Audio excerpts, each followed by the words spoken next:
On a frozen mountain road in Idaho, an ex-Navy SEAL hit the brakes so hard his German Shepherd lurched forward, because through the blizzard he saw something that shouldn't have been there at all. Smoke rising from the chimney of a cabin that was supposed to be empty. Inside waited a young woman with hollow, sleepless eyes, clutching two shaking puppies like they were the last warmth she had left. When his dog stepped forward and gently touched noses with the smallest pup, the air shifted, and that lonely cabin became the starting point of a battle for truth and justice. Before we begin, tell us where you're watching from. And if this story stirs your heart, subscribe for more tales of courage, redemption, and the quiet miracles God still works through broken soldiers, brave souls, and loyal dogs.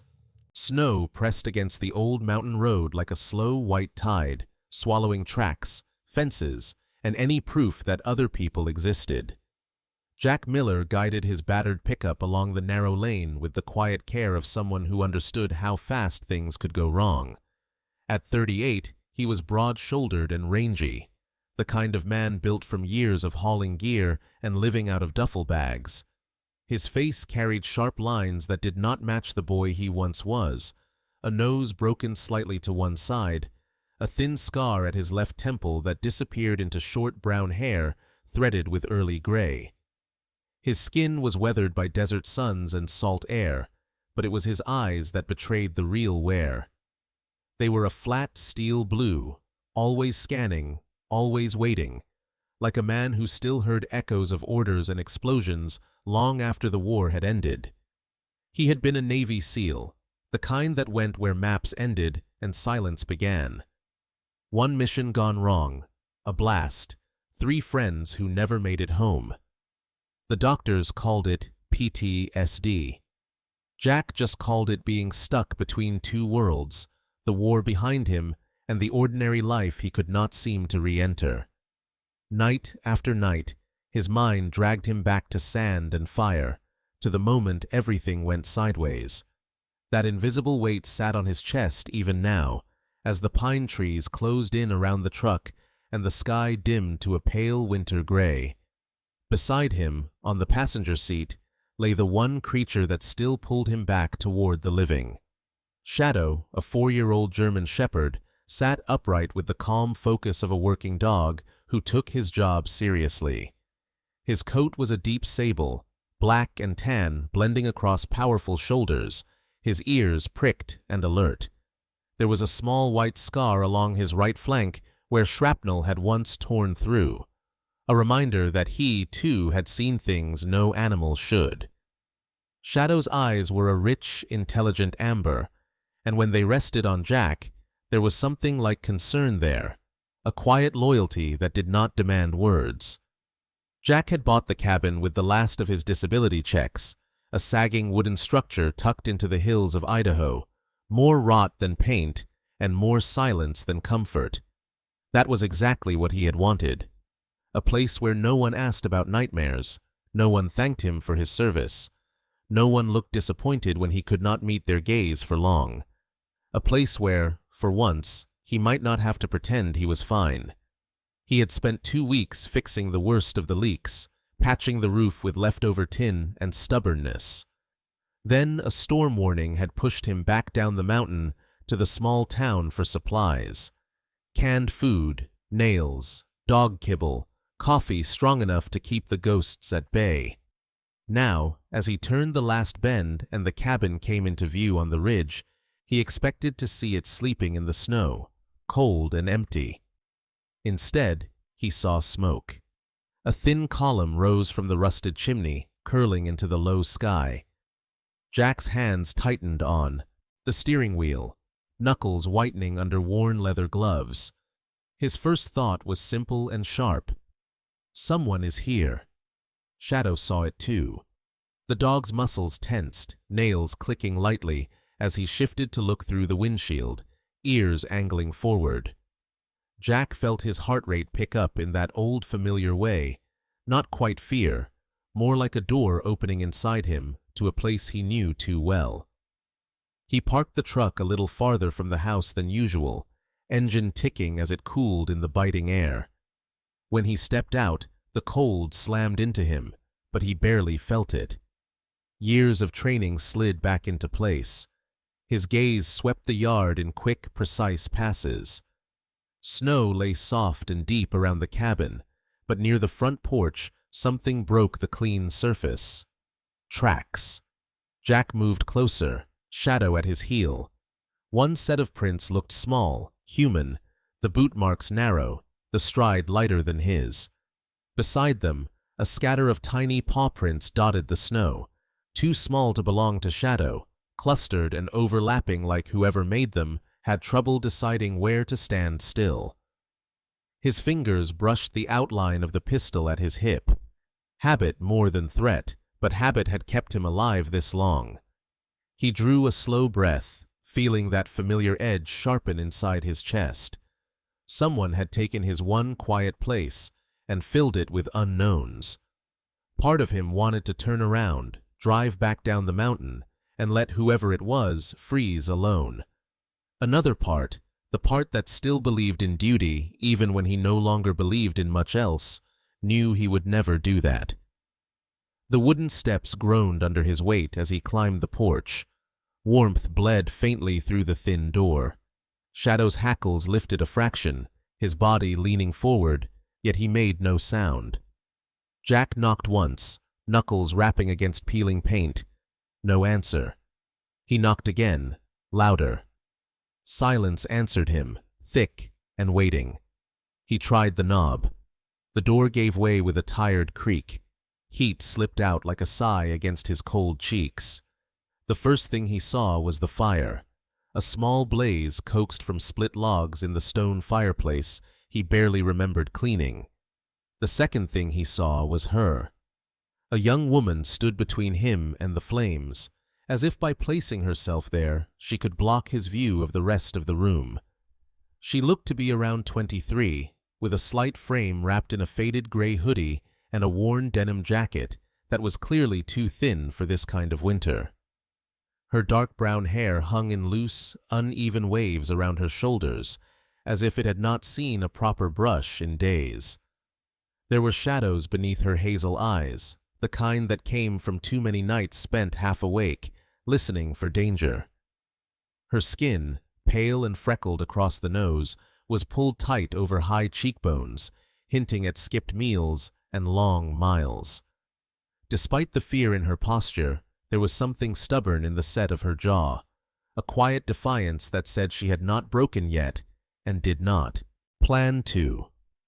Her hands shook slightly as she gripped a chipped mug, but she did not look away from Jack. At her feet, two small bundles of fur huddled close to the heat. One was a golden brown puppy with floppy ears and a round belly, his dark eyes wide and curious despite the trembling in his legs. The other was smaller, with a soft white coat splashed with patches of light gray, ears too big for her head, watching everything with cautious intensity. They were maybe 3 months old, the age when the world should have been all games and clumsy paws, not cold floors and strange men with guns. "I will call the sheriff if I have to," Jack said, his voice low, steady, the way he used to speak to scared younger soldiers after a firefight. "Please don't." Her voice cracked on the first word, then steadied. "I am not here to steal anything. I just needed a place to stay for a few nights. Somewhere off the road. I will leave as soon as the storm passes. You will not even know I was here." Shadow edged past Jack, a low rumble in his chest. The puppies tensed, pressing into the girl's ankles. The brown one let out a small, unsure bark, while the white and gray pup tucked her nose under her sibling's neck. "Shadow," Jack murmured. The dog's ears flicked back at the sound of his name. He took another step forward, sniffing the air, reading the fear and exhaustion that hung heavy in the room. The girl swallowed, eyes flicking between the man and the dog, every muscle coiled tight like a wire. Then Shadow did something Jack had not expected. He lowered his head and sank carefully to his belly, inching toward the puppies until his nose touched the brown one's paw. After a moment of hesitation, he gave a slow, gentle lick. The tiny dog startled, then sniffed him back, tail giving a cautious wag. The white and gray pup peeked out and, emboldened by her brother, reached out a tentative paw. Some of the tension bled out of the girl's shoulders. Jack saw it, felt it, and in that small shift, something inside him moved too. He recognized the look in her eyes now, that mix of desperation and steel. He had seen it on young faces in hot, broken countries, kids who had lost more than they knew how to name. "What is your name?" he asked. "Nora," she said quietly. "Nora Lane." He let the name sit between them for a moment. "You and your dogs can stay for tonight," he said at last. "Just tonight. Tomorrow, we talk about what comes next." Nora nodded, almost too quickly, as if afraid he might change his mind if she moved slowly. Later, when the fire had burned down to a soft glow, she spread an old blanket near the hearth and tucked the puppies inside it, Milo and Rosie curling into each other with sleepy sighs. For the first time in a long time, her face softened as she watched them, a hint of who she might have been before fear became her closest companion. She did not see Shadow at the doorway, his ears suddenly pricking, head turning toward the dark line of pines beyond the cabin, listening to a faint sound threading through the wind from the forest behind the house, a sound that whispered of something following their trail. By morning, the storm had thickened, turning the mountain into a gray-white blur outside the cabin windows. The wind scraped along the walls like a restless hand, rattling the loose boards that Jack had not yet found time to fix. Inside, the air still held the faint smell of last night's fire, damp wool, and something new, the fragile, unfamiliar scent of other people. Jack stood by the small kitchen counter, fingers wrapped around a mug of coffee gone lukewarm, watching Nora as she moved stiffly near the hearth. She had slept in her clothes, curled into herself on the old couch, Milo and Rosie tucked under her arms like living hot water bottles. In the pale morning light, she looked even younger than the night before. Her hair, a tangle of dark brown, fell across her face in messy strands. There was a small scar along her chin that he had not noticed earlier, the kind that looked like it came from childhood bikes and gravel roads, a different life than the one that had put the tired hollows under her eyes. "We need to talk," Jack said. His voice was calm, but there was no room inside it for arguments. Shadow lay at his feet, chest rising and falling slowly, but his eyes were open, tracking every movement. Nora's shoulders flinched at the sound. She sat up, pulling the blanket tighter around herself, as if she could shield more than just her skin. "I told you," she started. "I'm not trying to—" "I know what you told me," he cut in, not unkindly. "But this is my place, my name on the deed, smoke from my chimney. If someone comes looking, it's on me. So I need the truth. All of it." The silence stretched between them, filled with the scratch of wind and the faint clicking of Milo's claws on the floor as he blinked sleepily awake. Nora glanced down at the puppies, then at Shadow, whose steady gaze seemed to pin her in place. When she finally spoke, her voice was low, as if she were afraid the storm outside might overhear. "My dad was a truck driver," she said. "Mark Johnson. He hauled freight for a company called Northline Logistics. They move all kinds of things: food, lumber, chemicals." As she talked, the cabin seemed to shrink, closing in, the walls holding her words like a confession booth. In her mind, she saw him clearly. A tall man in his 50s, broad-chested from years of working with his hands, with sandy hair that had gone silver at the temples, and laugh lines that used to deepen around warm brown eyes. His hands were always a little rough, knuckles scarred from fixing engines and lifting crates, but they were gentle when they scratched behind a dog's ears or handed her a cup of coffee before an early shift at the diner. He was solid, Nora said, searching for the right word. The kind of person who would turn around if he thought he ran over someone's glove in the road, just to make sure. He didn't like bosses who cut corners, but he liked paying the mortgage on time more. So he kept his head down. She swallowed hard, until the chemical run started. Jack listened, his body still, but his mind filling in the unwelcome blanks. A man like that, forced to choose between the rules and his conscience. He had known that kind of man, had watched them pay for the choice either way. They changed his route, Nora continued, started sending him up into the mountains with tankers labeled as industrial cleaning agents. But the manifests never matched the invoices. The quantities were off, different codes. He said the liquid smelled wrong when they checked the hoses.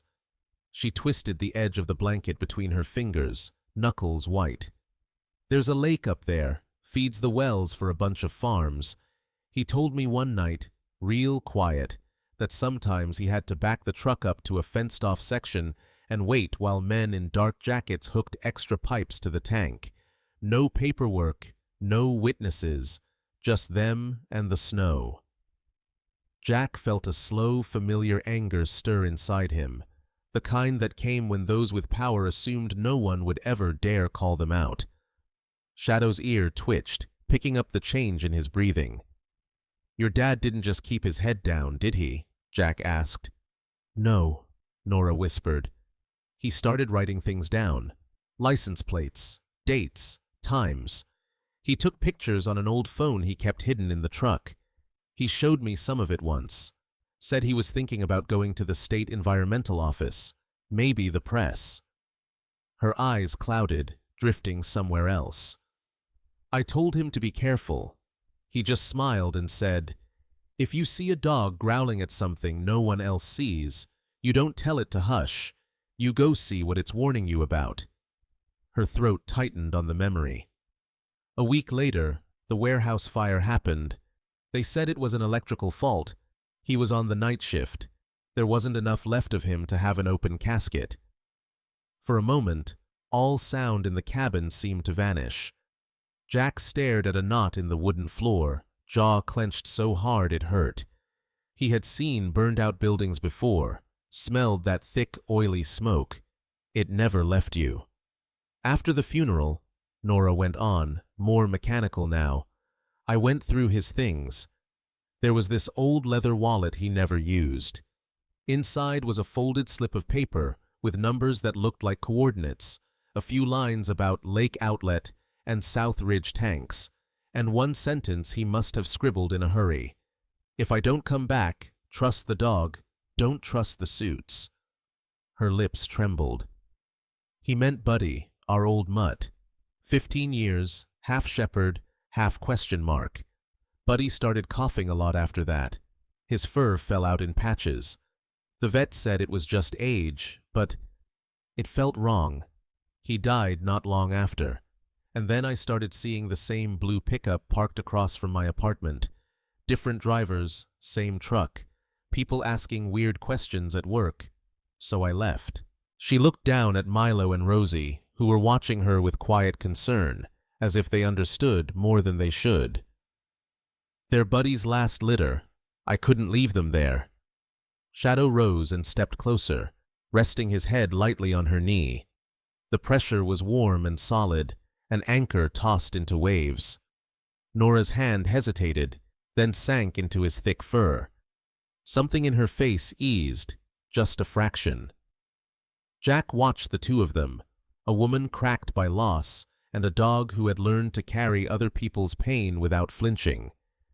For a heartbeat, the cabin felt less like a hideout and more like a waiting room, where broken lives sat, wondering if someone would ever call their name. The day wore on in muted grays. Snow piled higher against the windows. Jack checked the perimeter twice, finding nothing but wind-swept drifts and the faint memory of last night's strange sound. Late in the afternoon, as he repaired a loose hinge on the back door, Milo suddenly bolted upright. ears perked, nose twitching. Rosie followed, letting out a sharp yip, then another. Both puppies tore toward the back of the property, nails skittering on the boards. "Shadow!" Jack called. The shepherd was already in motion, a dark streak against the pale light as he followed them. Jack swore under his breath and pulled on his coat. Nora, pale and anxious, grabbed her boots and came after him. The wind slapped their faces as they stepped outside. The world was a swirl of white and shadow, but the puppies' paw prints made a frantic trail toward the old, leaning structure behind the cabin, a weather-beaten shed that might once have been a small barn. Its roof sagged, and one side was patched clumsily with plywood from some previous owner's half-finished repair. Milo and Rosie were barking at one section of the wall, paws scratching at a discolored board. Shadow stood over them, low growl vibrating in his chest, not in warning, but in insistence. "Here, look here." Jack approached, heart thudding. Up close, he noticed the warped plank was darker than the rest, streaked with something like oil. He pressed his hand against it. The wood felt oddly solid beneath the surface rot. "Hold them back," he told Nora.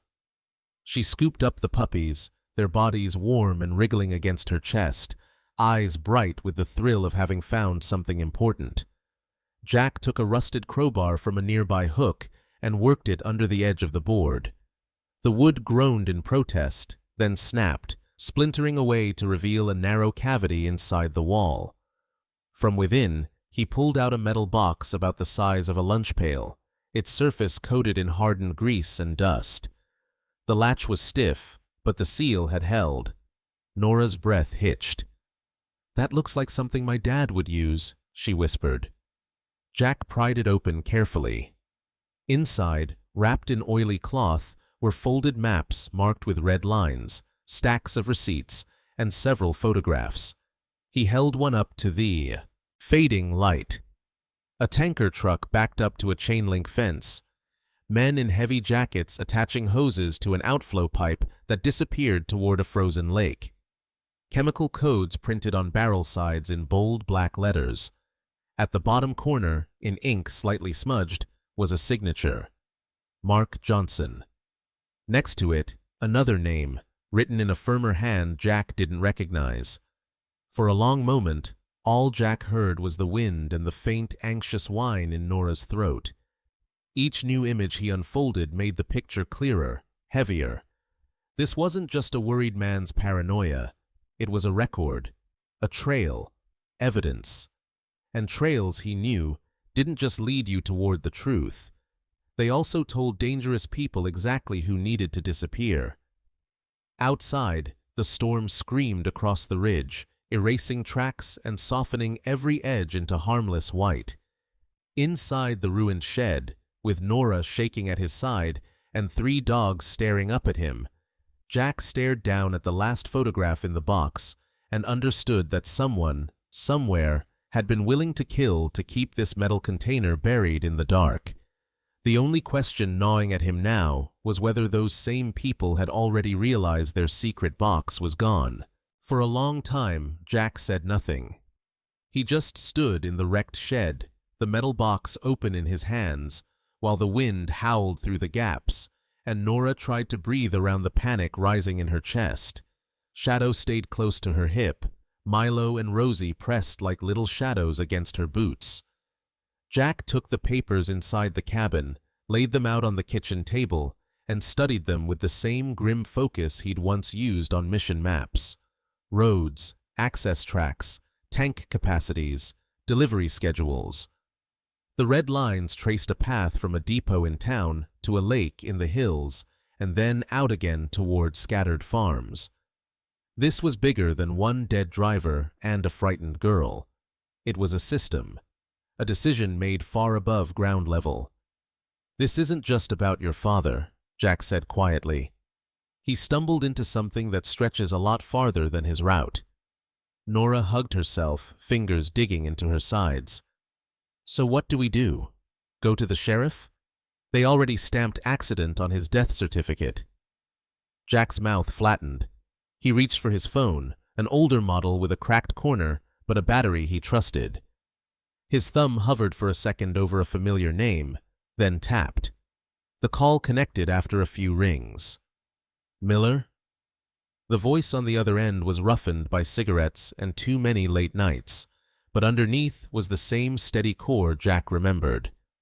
Ryan Cole had served with him 12 years ago, a wiry comms specialist who had survived an ambush that wiped out half their team. After leaving the Navy, Ryan had drifted through a series of jobs before landing in journalism, the kind that kept him broke but stubbornly satisfied. Freelance investigations, mostly into people who counted on no one digging too deep. "You sound like you slept in a gravel pit," Ryan said. "What's going on?" Jack pictured him.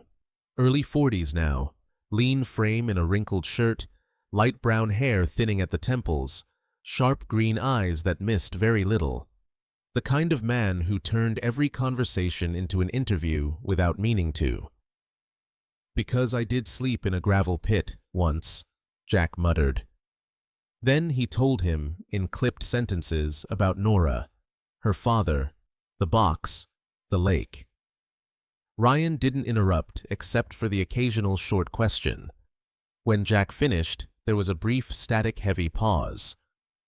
"All right," Ryan said slowly. "Paper trails are good, but they can claim it's old, faked, taken out of context. You need the kind of proof that bleeds into the ground. Photos of the discharge points, GPS tags, samples that a lab can't explain away." Nora watched Jack's face, trying to read the one-sided conversation. He met her eyes as Ryan went on. "You've got coordinates, you've got a truck, you've got a brain that still remembers how to move quiet. If you feel like getting off the bench, this is your shot. Just don't get dead. I'm tired of writing obituaries." Jack ended the call with a promise to send whatever they found. The decision hung in the room like another person. He could feel Nora's fear from across the table, thin and sharp. "You want to drive into that?" she asked, glancing at the window where snow smeared the world into white noise. "You don't have to come," Jack said. "But if what your father wrote down is true, then this isn't going away. Not for you. Not for anyone drinking from that water." She stared at the box, at her father's looping signature. The thought of going up there made her stomach twist, yet doing nothing felt worse, like turning her back on the only chance Mark Johnson had left to be heard. "I'm coming," she said. They took his voice. They don't get to take mine too. They worked quickly. Jack dug out a couple of empty mason jars, rinsed them with bottled water, labeled them with a black marker. He checked his camera, cleared space on the memory card, and charged the battery as much as the old cabin outlet would allow. Nora copied the coordinates into a small notebook, her hand cramping with tension. Shadow watched them move with an intensity that said he knew this wasn't just another trip down the mountain. When they finally stepped out, the sky was already sinking toward afternoon. The wind shoved against them as they trudged to the truck. Milo and Rosie were bundled in a thick blanket on the back seat, 2 pairs of dark eyes peeking out. Shadow took his place on the bench between Jack and Nora, his solid weight a living barrier. The drive up into the hills felt like threading a needle through a storm. Snow burst across the windshield in frantic flurries, wipers smearing white into gray. The road narrowed, edges blurred by drifts that disguised ditches and drops. Jack drove with his shoulders relaxed, but his hands sure, every sense tuned to the subtle shifts of traction and slope.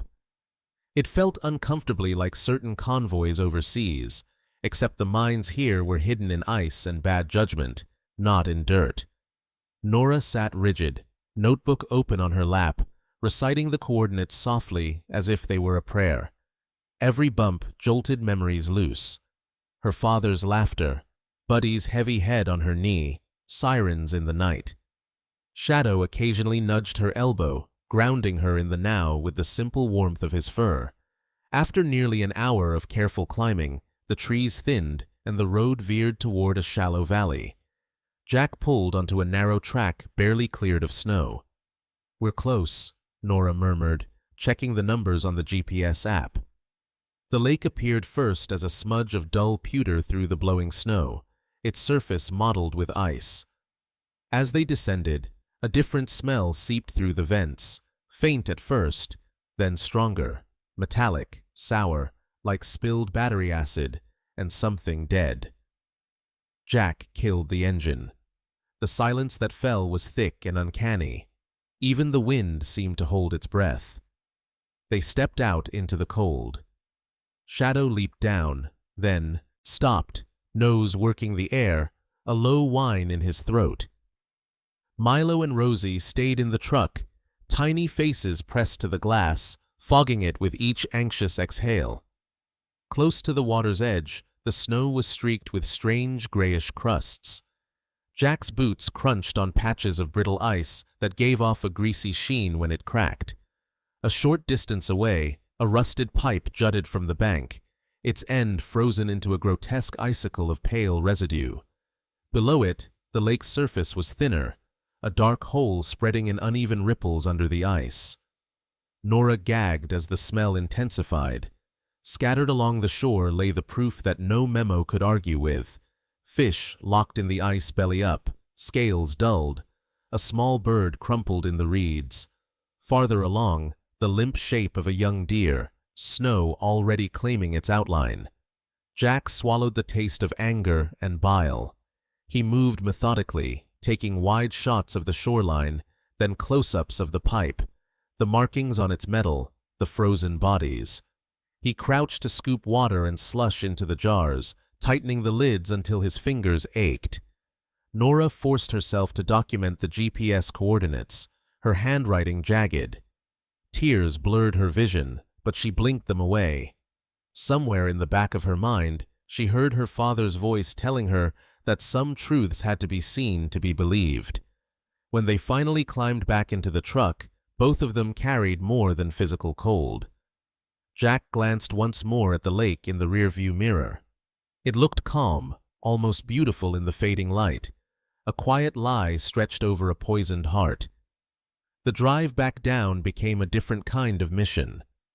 Dusk crept in fast, turning the road into a tunnel of shadows. Jack kept the headlights low, watching for patches of black ice. For a while, there was nothing behind them but blowing snow. Then, as they rounded a bend, a new glare flickered briefly on the white banks. Nora twisted in her seat. "Did you see that?" she asked. In the side mirror, Jack caught it. A pair of lights far back on the road, too steady to be a trick of reflection. At first they stayed distant, then slowly, steadily, began to gain. He felt his pulse shift gears. "Hold on," he said. He eased down on the gas, enough to give them speed without losing control. The truck behind mirrored his pace. Shadow's head came up, eyes narrowing at the back window. Milo and Rosie whimpered softly, sensitive to the tension in the cab. Jack's training slid into place like an old, well-oiled rifle. He took a sharp turn down a side track he knew cut across the hillside, tires skidding, then biting into packed snow. The following lights swung wide, briefly lost behind a cluster of firs. Jack used the moment, dropping their speed and killing his own headlights for a stretch, letting the dark swallow them. For several long minutes, the only illumination came from the pale glow of snow and the faint reflectors on the roadside markers. Slowly, the foreign glare faded from the mirror. Either the other driver had missed their turn or decided the conditions weren't worth pushing. Not everyone chasing you was an enemy, Jack reminded himself. But not everyone up here was out for a scenic drive either. By the time the cabin came into view, his shoulders ached from the tension of holding everything together. He pulled into the clearing and let the engine idle down before turning the key. The sudden quiet rang in his ears. Nora let out a shaky laugh that was half sob. "We made it," she said. She reached for the door handle, fingers fumbling with cold and adrenaline. Beside her, though, Shadow did not move. The shepherd stayed planted on the seat, muscles rigid, gaze locked not on the cabin, but on the rearview mirror. Jack followed his stare. In the small rectangle of glass, between the swirling flakes and the dark ribbon of road, a faint new glow was beginning to swell, the outline of approaching headlights crawling toward their little patch of safety in the snow. Night dropped over the mountain like a lid, smothering the last smear of daylight until only the cabin windows held any color. Inside, the world had shrunk to the glow of the laptop screen and the small pool of light cast by a single lamp. Nora sat hunched at the table, shoulders tight, eyes stinging from staring too long at folders and progress bars. The files Jack had gathered at the lake were marching one by one toward Ryan's encrypted drop, each percentage point a tiny act of defiance. Her fingers hovered over the trackpad, checking that every image, every video, every line of coordinates was in the queue. If something happened to the cabin, to them, at least the truth would already be halfway out into a world that might still listen. Milo and Rosie slept in a nest of blankets near the couch, their soft puppy bellies rising and falling with each breath.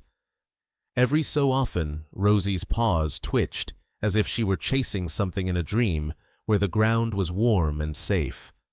Shadow lay close to Nora's chair, head resting on his front paws, amber eyes flicking between her and the front door. Jack moved like a shadow of his own, checking the locks, nudging a second chair under the back door handle, listening to the storm's voice in the rafters. The faint glow of approaching headlights that Shadow had spotted earlier had vanished for 10 long minutes, swallowed by curves and trees. Jack wanted to believe they belonged to some rancher taking the wrong turn, but his body did not believe in coincidences anymore. His ribs carried too many memories of what happened when you assumed the best.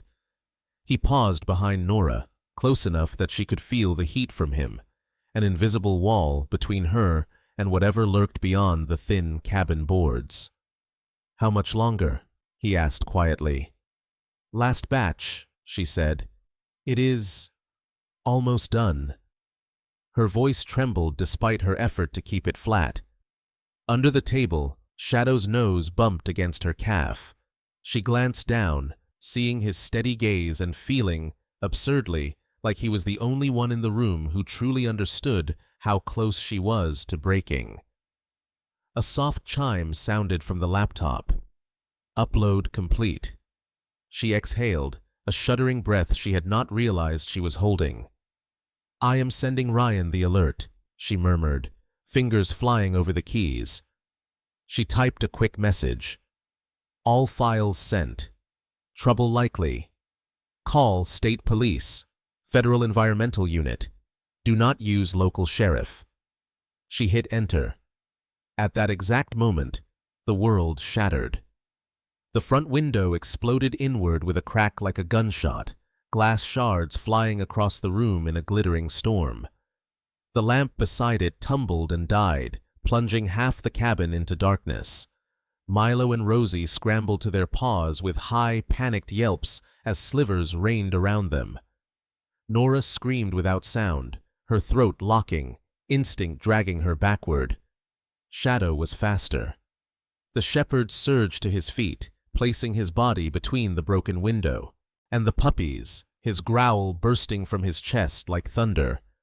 Two figures crashed through the gap where the window had been, boots crunching on glass. Both wore dark winter parkas and thick gloves, faces hidden behind black balaclavas. One was tall and thick through the shoulders, moving with the heavy confidence of a man used to throwing weight around. The other was slightly shorter, wiry, with restless hands that kept flicking his flashlight around like he was afraid of the dark and of what he might find in it. In each of their fists was the kind of weapon men carried when they expected trouble. One a short metal pipe wrapped in tape, the other a handgun with a stubbed barrel and a flashlight zip tied under it. Jack did not think. His body moved on the kind of old training that sat deeper than fear. He tackled the closest thing he loved. "Nora, down!" he barked, grabbing the back of her chair and yanking her sideways off it. The chair toppled, sending her rolling toward the far wall. She scooped Milo and Rosie against her chest on instinct, curling around them as more glass slid across the floor. Shadow launched. He became a streak of muscle and teeth, slamming into the tall intruder's chest. The man grunted as they hit the floor, his pipe clattering across the boards. Shadow's jaws closed on his forearm, teeth punching through heavy fabric. The man howled, trying to shake him off, but the dog held on, a deep snarl rumbling like a storm breaking in his lungs. The smaller man swung his gun toward the sound. Jack was already there. He drove into him low, shoulder ramming the attacker's ribs, his hand snapping up to slam the pistol wrist against the wall. The weapon went off once, deafening in the small space, the bullet burying itself in a cupboard door and spraying splinters. The man cursed, struggling, but Jack's fingers dug into the tendons of his hand, forcing the gun loose. It hit the floor and skidded under the table. They grappled in the dim, rolling over scattered glass and spilled coffee. Jack's knee found the thug's diaphragm, knocking the wind out of him. With a sharp twist, he wrenched the man's arm behind his back and slammed his cheek into the rough floorboards. "Do not move," Jack growled, voice flat and deadly. Steel crept into his muscles, the same steel that had once pulled comrades out of burning vehicles and dragged enemies into cuffs. The man under him went still, panting. Nora clung to the puppies behind the heavy wooden table, heart pounding so loud she could barely hear anything else. A part of her wanted to disappear into the floor. Another part watched everything with a strange, icy clarity. This was what they had risked by going to the lake. This was the price of carrying her father's secret. "Shadow!" Jack barked. The shepherd released the bite but did not back away, standing over the tall man's bleeding arm, lips still peeled, eyes locked on his face. The intruder groaned, clutching the torn sleeve. In the flicker of the laptop's half-closed screen, Nora saw something on his parka that made her stomach drop. Near the shoulder seam, half hidden under grime, was a familiar faded emblem. The stylized mountain and arrow logo of Northline Logistics, the same mark she had seen on her father's work jackets hanging by the door. "They are with the company," she whispered, voice barely there. "They are with them," Jack heard. The knowledge slid into place like a final puzzle piece. He grabbed a frayed extension cord from the floor, wrapped it tight around the wiry man's wrists, then used a torn curtain to bind the tall man's hands behind his back as well. He sat them up against the far wall, side by side, with Shadow planted in front of them, chest heaving, gaze unblinking. Milo and Rosie trembled in Nora's arms, but when Shadow glanced back at them, their tiny bodies seemed to relax an inch, as if his presence stretched like a bridge between terror and safety. "We do not want any trouble," the wiry man spat, voice muffled by the mask. He had pale gray eyes shot with red, the look of someone who slept badly even before tonight. "Too late," Jack said. "Who sent you?" "We just follow instructions," the tall one grunted, his accent tinged with the flat vowels of a local. There was blood seeping between his fingers. "We were told to retrieve some company property. Papers, hard drives. You hand them over, everybody walks away breathing." Jack pulled his phone from his pocket, thumb pressing the record button. He held it casual at his side, but the screen glowed red. "What happens if we don't?" he asked. The wiry man stared at him for a heartbeat, then gave a short laugh that held no humor. "Look, you act like heroes. You end up like that driver last year. Fire, headlines, then nothing. Nobody cares. You give it back. We forget we ever saw your faces." Nora's fingers dug into the puppy's fur, her breath going shallow. Jack let them talk, coaxing a few more lines out, enough hints about who paid them and what they were promised. When he was satisfied, he sent the audio file to Ryan with a brief text.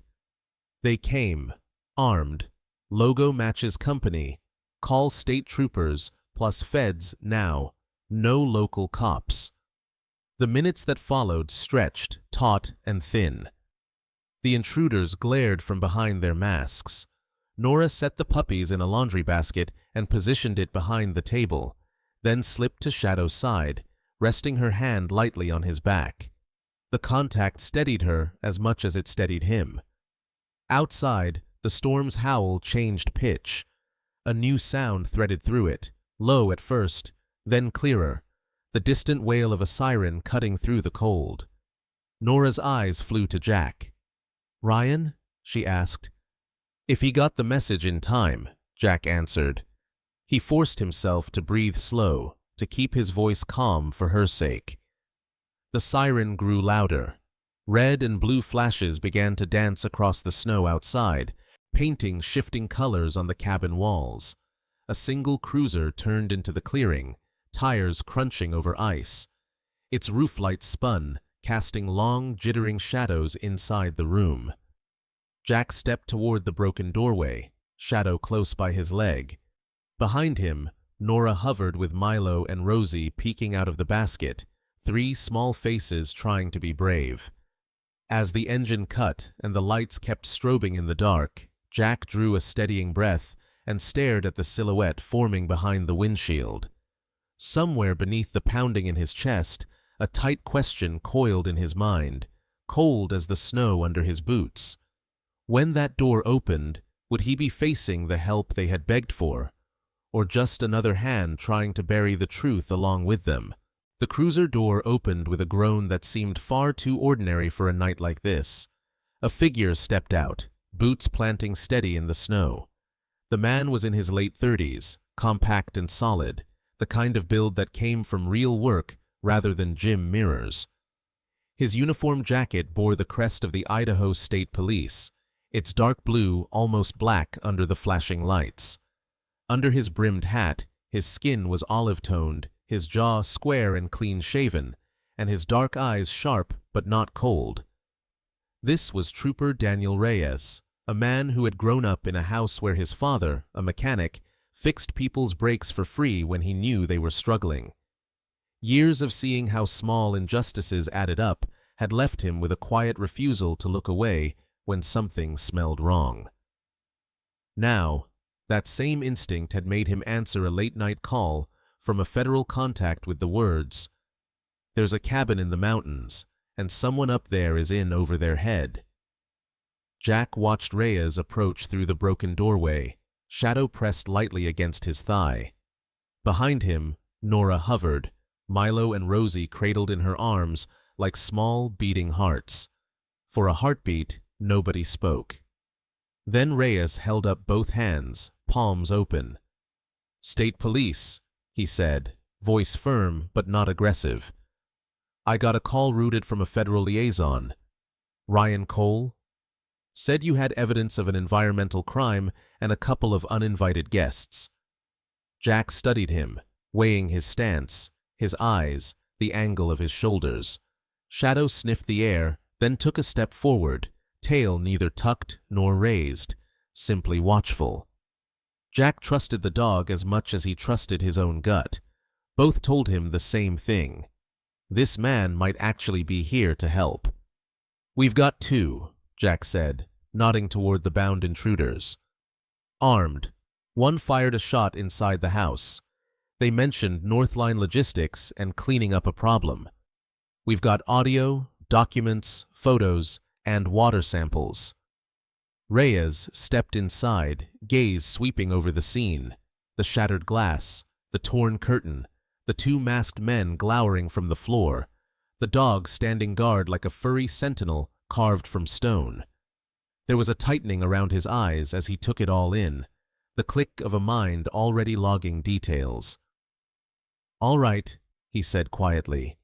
"Let's do this by the book." What followed did not happen in a single night, but that night was where the tide turned. Reyes called in backup from his own barracks instead of the local sheriff's office, men and women he trusted to do their jobs without counting who might lose money because of it. Within hours, more vehicles crawled up the mountain, tires crunching on ice, bringing cameras, evidence bags, and handcuffs. The two intruders were read their rights and taken away, their weapons tagged and sealed. Jack handed over the metal box from the shed, the printed manifests, the digital files Ryan had helped him encrypt. Nora watched, arms folded tight, as jars of poisoned lake water were packed into coolers with labels that would eventually lead to sterile laboratories far away, where scientists in white coats would measure what greed had poured into their valley. In the weeks that followed, investigators from the State Environmental Agency and a federal task force arrived. One of them, a woman named Dr. Maya Caldwell, in her mid-40s with iron-gray streaks in her curly black hair and steady brown eyes behind thin glasses, walked the lake shore with Jack and Nora. Maya's hands were small but sure as she drew up core samples and took readings, her expression growing grimmer by the day. She had spent her career chasing invisible killers in water and soil. The quiet rage in her face when she saw the dead fish and corroded pipes told Nora that her father's fears had not been in vain. Hearings were held. At first, the executives at Northline Logistics and the conglomerate contracting them tried to shrug off responsibility, sending lawyers in sharp suits to say there was no proof, no intent, no harm. But the box that had once sat hidden inside a rotten wall did not lie. Neither did the lab reports or the testimony of other drivers and workers who, inspired by Mark Johnson's story, stepped forward one by one. A man with creased eyes and oil-stained fingers spoke of strange orders. A woman from accounting admitted she had been told to reclassify certain shipments. Farmers with hollow faces described sick cattle and stunted crops. The picture that emerged was ugly and undeniable. Months later, Nora stood in a modest government building, fluorescent lights humming overhead, a framed certificate trembling in her hands. The room smelled of old paper and coffee. On the document, in clear black letters, were the words, "In recognition of Mark Anthony Johnson, whose courage in documenting illegal dumping contributed to the protection of public health and environmental safety. His actions are hereby acknowledged as those of a whistleblower in the line of duty." Her father's name, not as a footnote in a fire report, but as someone who had tried. Nora's eyes burned. Milo and Rosie, larger now, their awkward puppy limbs stretching toward adulthood, leaned against her legs, sensing the storm inside her. Shadow and Jack stood slightly behind, forming a quiet wall at her back. Shadow nudged Jack's fingers with his nose, and Jack let his hand drop to the dog's head, scratching absently behind his ears. It felt, for once, not like a reflex to stave off panic, but like a simple, shared joy. One strand of the story had been mended, truth, as much as the world could offer, given back to a man who was no longer alive to hear it. The settlement money did not feel like justice, but it did feel like an opportunity. Nora refused to waste. Together, she and Jack poured a portion of it into the old cabin, stripping away rot, reinforcing beams, opening walls to light. They built extra kennels and fenced. Fields, added a long, low building with wide windows that looked out over the hills. The sign they hung by the gate was simple: Harbor Ridge Haven. Nora chose the name on a spring afternoon when the snow was finally receding, revealing patches of stubborn green beneath. Harbor, because people need somewhere to dock when they are too tired to stay afloat, she said. Ridge, because it is still a climb to heal. Haven, because, well, we never had one. Not really. Maybe we can be that for somebody else. Milo and Rosie grew into strong, friendly dogs who greeted newcomers with wagging tails and clumsy enthusiasm, romping with children in the grass and curling up beside worn-out visitors on the porch steps. Shadow, older now, wore a different kind of duty. Jack worked with a therapist from the VA, a soft-spoken woman with kind eyes and a steel spine, to train Shadow formally as a PTSD support dog. The shepherd took to it naturally. He learned to interrupt Jack's spiraling breaths, to nudge Nora's hand when her gaze went glassy, thinking about fire, to lie across the legs of shaking veterans who came to the cabin and could not yet speak about why their hands wouldn't stop trembling. Word spread slowly at first, through local papers and whispers in cafes. A reporter from a regional station came one day. A tall woman in her 30s with auburn hair pulled into a no-nonsense ponytail and a face that softened when she bent to pet the dogs. Her segment on Harbor Ridge Haven showed footage of men and women mending fences, tending garden beds, painting weather-worn walls, all with dogs trotting at their heels and mountains in the background. The piece carried a quiet message. Here is a place where broken things aren't thrown away, but given tools and time to rebuild. Soon, more letters and emails arrived. A former factory worker laid off after the plant closed due to contamination. A young man who had lost his brother to addiction and didn't know how to keep going. Other veterans who recognized the faraway look in Jack's eyes from their own mirrors. Some stayed for a weekend, some for months. All left with at least one dog's fur on their clothes and the memory of nights spent around a crackling fire, listening to Jack speak softly of sand and stars and choices, and Nora telling them about a man who had once driven a truck up a lonely mountain road and decided he could not close his eyes to what he saw there. Seasons turned. Flowers pushed through the soil where snowdrifts used to linger. The lake down the valley began, slowly, painstakingly, to heal under watchful regulations and endless testing. Not everything was fixed. Some farms never fully recovered. Some losses stayed losses. But the poison no longer flowed in secret, and that mattered. One evening, the sky turned the color of pale honey as the sun slid behind the ridge. Jack stood on the front porch of the cabin that was no longer just a cabin, hands braced lightly on the railing. Below, in the yard, Nora laughed as Milo, Rosie, and a couple of new rescues tumbled around her, chasing a worn tennis ball. Her hair, longer now, caught the light, and there were new lines at the corners of her eyes that came from smiling, not from grief. Shadow lay at Jack's feet, muzzle resting on the toe of his scuffed boot. The old dog's eyes were half closed, but his ears still twitched at the sounds of the yard, always listening, always bridging the space between past and present. Jack realized, with a start so gentle it almost felt like nothing at all, that he could not remember the last time he had bolted awake, imagining explosions. His nights were still full of dreams, but more and more they were of pine trees and snowmelt, of dogs' paws drumming the floor, of voices around a table. His heart still carried scars, but it was beating to a slower, steadier rhythm that belonged to this place, these people, this strange, patched-together family.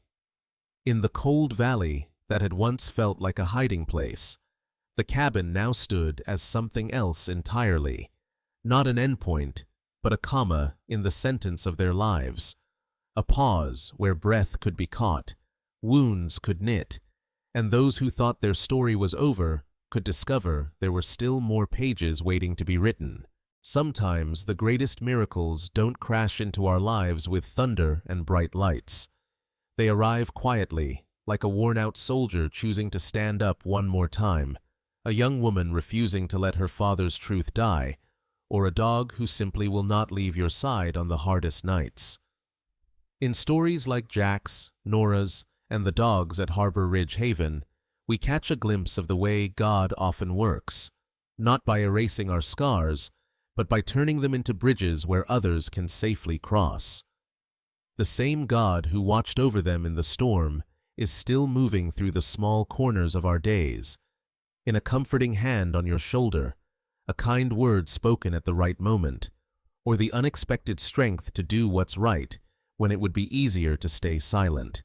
Maybe your haven is still only a hope. Maybe you are the one who needs shelter right now, or maybe you are being gently nudged to become that safe place for someone else. If this story touched your heart, don't let it end here.